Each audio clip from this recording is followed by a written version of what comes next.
అందరికీ నమస్తే, welcome to Q news. నేను రాజు.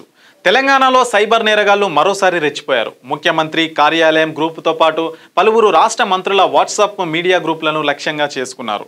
ఎస్బీఐ బ్యాంక్ ఆధార్ అప్డేషన్ పేరుతో ఫేక్ ఏపీకే ఫైల్స్ను షేర్ చేసి తొలుత జర్నలిస్టుల ఫోన్లను హ్యాక్ చేశారు.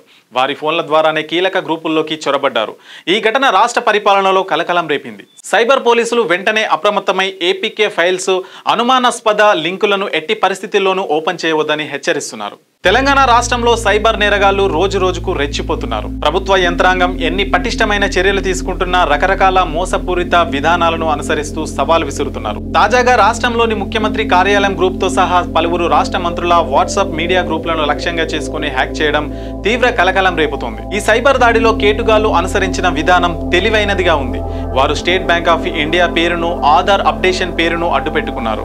మంత్రులు, జర్నలిస్టులు సభ్యులుగా ఉన్న గ్రూపుల్లోకి ప్రవేశించి ఆధార్ అప్డేట్ చేసుకోవాలని సూచిస్తూ ప్రమాదకర ఏపీకే ఫైల్స్ ను షేర్ చేశారు. తొలుత ఓ జర్నలిస్ట్ కు సంబంధించిన ఫోన్ ను హ్యాక్ చేసిన సైబర్ నేరగాళ్లు ఆ ఫోన్ ద్వారానే ముఖ్యమంత్రి కార్యాలయం గ్రూపు, డిప్యూటీ సీఎం గ్రూపులో, మంత్రుల అధికారిక గ్రూపుల వంటి అత్యంత కీలకమైన మీడియా సంబంధిత వాట్సాప్ గ్రూపులను ప్రభావితం చేశారు. ఈ ఏపీకే ఫైల్స్ ను ఓపెన్ చేసిన వెంటనే వినియోగదారుల ఫోన్లోకి నియంత్రణ వ్యవస్థను హ్యాకర్లు తమ ఆధీనంలోకి తీసుకుంటున్నారు.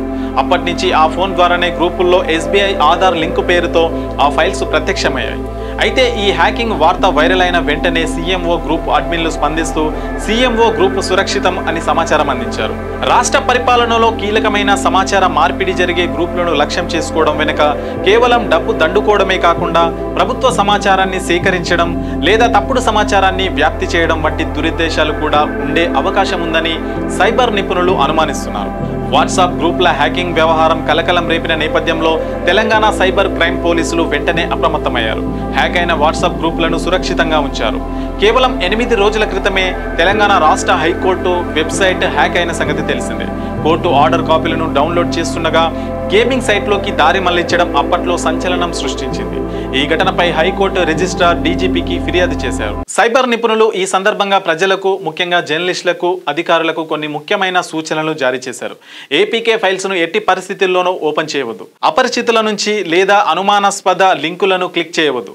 బ్యాంకులు, ప్రభుత్వ సంస్థలు ఎప్పుడూ ఆధార్ కేవైసీ అప్డేట్ కోసం ఏపీకే ఫైల్స్ ను వాట్సాప్ లో పంపవని గుర్తించాలి. వ్యక్తిగత డేటాను రక్షించుకోవడానికి ఫోన్లలో సెక్యూరిటీ సాఫ్ట్వేర్లను ఉపయోగించుకోవడం మంచిదని నిపుణులు సూచిస్తున్నారు.